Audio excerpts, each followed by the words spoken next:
back to pearlsandjesus.com. This is the second video in my video series on dating relationships and involving the Lord in your relationship, and this series is for Valentine's Day, so it's really exciting. Okay, so if you missed the last video, it was just about if you're in a relationship with someone or you love someone that doesn't know the Lord and how you should handle that and what the Lord says that you should do about that. Okay, so this video is about growing in the Lord together in your dating relationship. So I just have a few things written down. They're not in any really particular order, just kind of the order that they came to my head. But the first one is to sit down with your boyfriend or your girlfriend and talk about it. I know I usually talk to just girls, but I feel like this series is important. I think I said this in the last video too. But so this video is for boys and girls if they would like. Anyways, okay, so sit down with your significant other and talk to them. This is kind of assuming that you both have the desire to grow towards the Lord. You know, in this video, that's what the assumption is that, like, whether one of you is farther along in your relationship with the Lord or not, or one of you is the leader or not, it doesn't matter, because you can grow together and the Lord will rejoice in that. So I think it's important to sit down and talk about it. No one really deals with these things the same way, so I think that you should like discuss the ways that you like to worship and the ways that you like to, you know, spend time with the Lord and like let him speak to your heart. Both of you like speak of what you like to do and what's your favorite way to do those things. And I think it would be nice to take part in both of them, what the ways that you like and the ways that they like, because I know that everyone, you know, and worships the Lord in a different way, but to be able to do the way that you like to worship the Lord and the way that they like to worship the Lord, to take part in those things together, I think is very, very special and very intimate. And what I mean by this is, in my mind, I love art. I could listen to a worship song and paint for hours, and I love that. But I also love going to church and listening to the worship music and just putting my hands in the air and like letting the Lord speak to me. But, you know, whoever I'm with may not like that setting.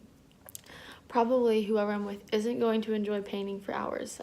Maybe they will, but an assumption is probably not. And they may not feel comfortable putting their hands in the air and just singing to the Lord. Maybe they would rather just sit down in a quiet room and pray. Maybe they would rather, you know, go somewhere out in nature and just like let the Lord speak to them. There are different ways to spend time with the Lord, different ways to worship the Lord, and different ways to let him speak to your heart. So I think it's good to share those things with each other and maybe put a mixture of both of those that you can do together sometimes. And then I also think maybe to discuss like what churches that you could go to together. Obviously, as a couple, you don't have to go to the same church, but if that is something that you're wanting to do, make sure that it's one that you both like and you both enjoy. I have come to love very contemporized modern churches since coming to school. I love the loud live music, like I'm at like a concert or something. I love worshiping that way. But my parents, they kind of like the old hymns, and even though I'm young, I know there's a lot of people that would still rather just go to like a traditional church that just plays piano music and hymns. And there's also like, you know, a mix in the middle of those two. So if you like one and they like the other, you can meet in the middle. I don't know what it is that you prefer. Maybe you like the same thing, but you know, talk about the kind of church that you want to go to. If you have a specific denomination that matters to you, that might be something to talk about. But if going to the same church is something you want to pursue, then make sure that like you're not saying like, oh, I'm going to this church, so you're coming to mine, or, you know, the other way around. Make sure that you're understanding in, you know, the ways that you love the Lord and, you know, the ways that you would like to worship, where you want to go to spend time with him, and those kind of things. I think those things are important to talk about. The second thing, obviously, you need to pray about it. Yes, I think we need to pray about them separately in our own quiet times with the Lord, like help us grow in the Lord together.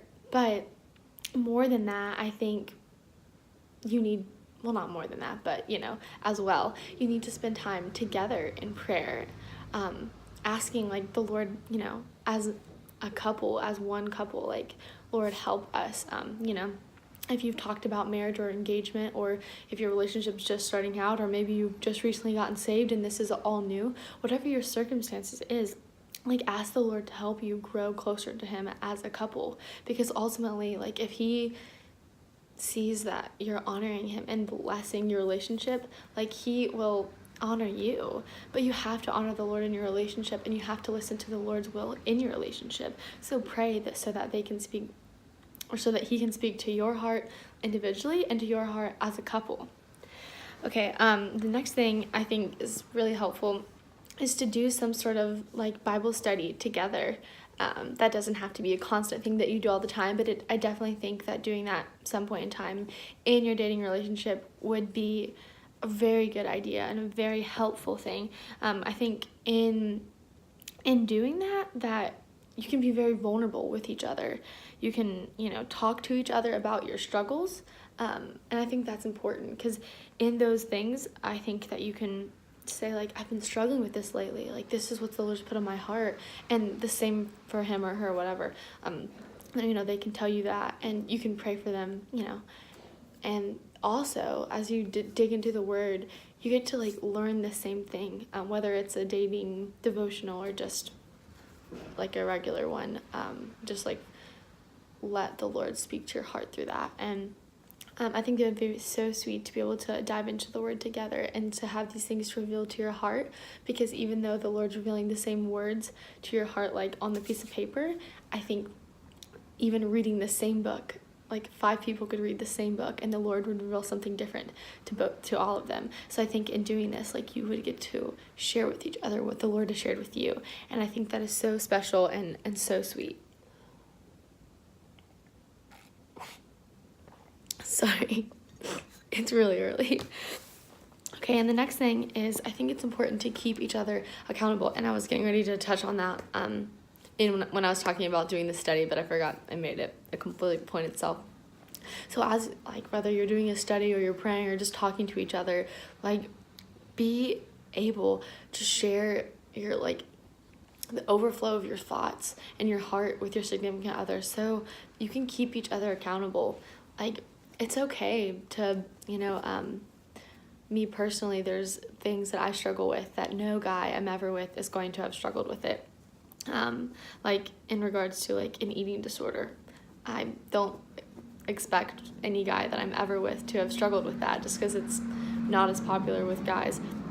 But I still think that I could let them know that, hey, I've struggled with this in the past and I'm struggling with it again. Like, will you pray for me? Will you help me? Like, will you make sure that I'm doing this? And the same with guys. I don't know exactly what guys struggle with, but, like, drinking or lusting or pornography, whatever it is, I think it's important that you can be upfront with your significant other and say, like, I'm telling you this not so you'll judge me or get mad at me, but I'm telling you this so that you'll pray for me and help me through this. And I know that's sometimes really hard because you have to be very vulnerable, but I think that's something that can be so helpful. And also, when it comes to keeping you accountable, you don't always have to tell your significant other. You can also tell, like, a godly leader or role model that you have that is of the same sex orientation as you, so that you can, you may feel more comfortable talking to, if you're a girl, talking to a girl, if you're a guy, talking to a guy, whoever. But it's important to have someone to keep you accountable. I think also, this is going to be my next video, so I'm not going to touch on it too much, but especially in regards to sex and purity, you have to keep each other accountable, because you are the one that can be leading the other one into sin or pulling the other one away from sin. So you have to keep the heart of your significant other and your own heart, guarded when it comes to these sorts of things. And you have to keep each other accountable and saying, like, when you do that, that's helping me, to stay pure and to, keep control of, these thoughts that I'm having. Or when you do that, it really distracts me, and it's really hard for me to not sin in that moment. Could you please not do that anymore? But like I said, I'm going that's what my next video is on, so I'm not going to touch too much, but that's also a really important thing in your dating relationship to keep each other accountable for. Okay, and the last thing I have is to trust each other. I think this is something that I really struggled with in dating relationships. I don't know if it's because I've had my heart broken a few times or if I'm scared of getting hurt in a new relationship or what it is, but I think when I don't trust my significant other, it puts a lot of stress on them and a lot of strain on them, and it's harder on me than I think it is on them, but it's also a lot for them.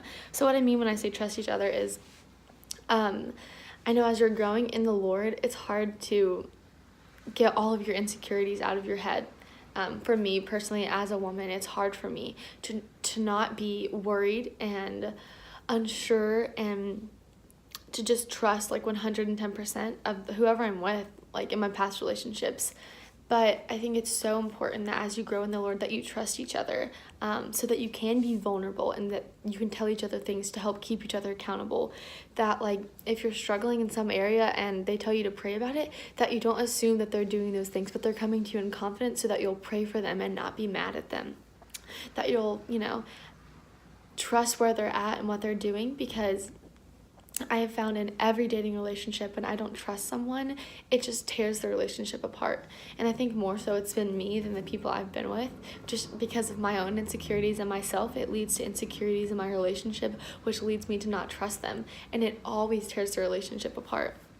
And especially if you're being this honest and open with each other and trying to be able to tell each other anything and grow in the Lord and, say, this is the sin I struggle with, pray for me. It's easy from my heart to wonder and to be scared and be insecure, but that's something I have to pray in the Lord. Help me to trust him. Help me to know, Lord, that you're working in his heart and it's not my job to change him, but yours. Help him in this time, Lord. Help me not to worry, but to believe that it's in your hands. And, that may be harder for girls, it may be harder for guys, I don't know, but I definitely know that trust is something that I think definitely goes hand in hand with loving the Lord and growing in the Lord. Okay, so that is all that I have for this video, but I'm just going to read a quick verse, and so this is in Hebrews 10, and just so you'll have a little context of what's going on here, they're talking about, like, persevering in faith when it gets hard, when you're struggling, and a lot of this like pertains to the church in general, but I think that's very relevant for relationships as well. I'm gonna start in chapter 10 verse 23. It says, let us hold unswervingly to the hope we profess, for he who promised is faithful. And let us consider how we may spur one another up toward love and good deeds, not giving up meeting together, as some were in the habit of doing, but encouraging one another, and all the more as you see the day approaching. I know this verse is talking about, coming together. I think it means coming together as a church, as a body. Like, don't stop coming together. Don't stop meeting together to praise the Lord, as a community. And it says, think about the way or consider how we may spur one another up toward love and good deeds. And I think that in a relationship is like, think about the way that you have to encourage someone to move towards the Lord. And in the same way, think about the way that you have to pull someone away. So maybe you don't even realize it, but there are times that I know in relationships, maybe my insecurities are something that I did, my body language or something might have taken my significant other farther away from the Lord, and that's never what we intend to do. So consider all of the weight you have that you can push them closer to the Lord. No, you can't change your significant other's heart, but you can encourage them, you can love them, and you can support them. And if you see that they're not, coming to church or reading like they should, it's okay to encourage them and to lift them up and to have them do the same for you. So I think that's important, and something that we can often forget about a lot of the time. So just remember that in your dating relationships, to lift each other up, to sorry, I think I'm getting sick. To lift each other up and encourage each other constantly, to like notice if they're not going to church as much, to notice if they're not reading the Bible, and encourage them in that and ask them to look for those things in you to encourage you as well. And yeah, I think that's really, really important in every dating relationship. And I love those verses in regards to this. Okay, so this is the end of this video. I hope you guys liked it. But also, there will be one more video up actually on Valentine's Day, next Wednesday, and it will be about purity in dating relationships. So, kind of a touchy subject, maybe some people won't want to hear about. I know it's kind of hard for me to talk about, but I think it's something that we all need to know, we all need to discuss and realize the importance of it in our dating relationships. So, please come back and watch it. Bye, guys!